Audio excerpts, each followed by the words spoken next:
Pisali smo amandmane kojima su tražili uvođenje naknade za novorođenu djecu, dječje božićnice, povećanje proračuna zaklade za pomoć djeci HIT-a. Sve ste odbili i pritom nas proglasili populistima. No je to isto pozicija trenutačno i odlučujete na koji način će se novac građana trošiti. Imate potpuno pravo hoće li to ići na demografsku obnovu ili nešto drugo. Krenuli ste nekim čudnim putem koji me podsjeća na čarobnjaka iz Oza.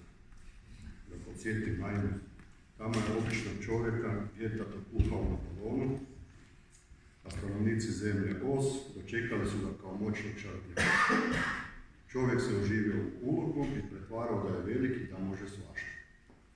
Kad je Doroti sa svojom družinom došla drugi puta do čarobnjaka, mali pas Toto povukao je zastor i razotkrio da nema strašnog i molim se, točiti se na pitanje, nemojte pričati. To je vezano. Eto, gospodine župan, odlučili ste dio proračuna potrošiti na kupnju balona, što je simpatično i možda bi ja to podržao, da su riješeni svi drugi bitni problemi. No, daleko smo od toga. Budući da mi zastupamo građane, evo, citirao bih i pročitao pitanje jednog građanina koje je postavio na stranicu Županijskog Živog zida. Citiram. Pozdrav, ja sam umirovljenik i nedavno sam vidio župana Čačića kako leti u županijskom balonu s glavom u oblacima, odvojeno od čvrstog tla i surove stvarnosti. Zanima me, možete li dogovoriti termin za let balonom? Vrlo rado bih i ja, barem na kratko, želio osjetiti kako je to. Sa sobom bi poveo svog unuka. Hvala vam puno, u potpisu SH. To je moje prvo pitanje. Znači, mogu li građani dogovoriti let županijskim balonom?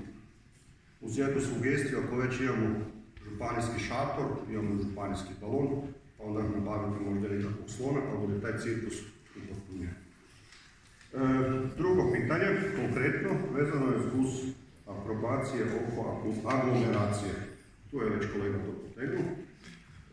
Ja imam konkretni problem u Sračnicu, može to i susjed potvrditi tamo. Došli su nakon 10 godina, čekali smo da to konačno krene, ta kanalizacija nesretna.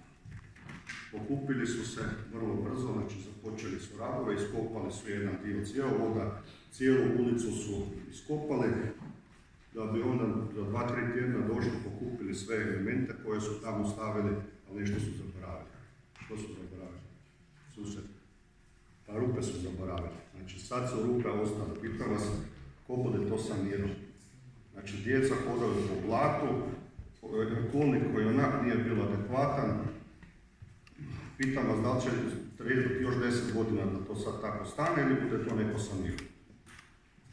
Sračnic nije jedini s tim problemom, čujem da je neki su tako. Hvala. Hvala lijepo. Tomaševac, da.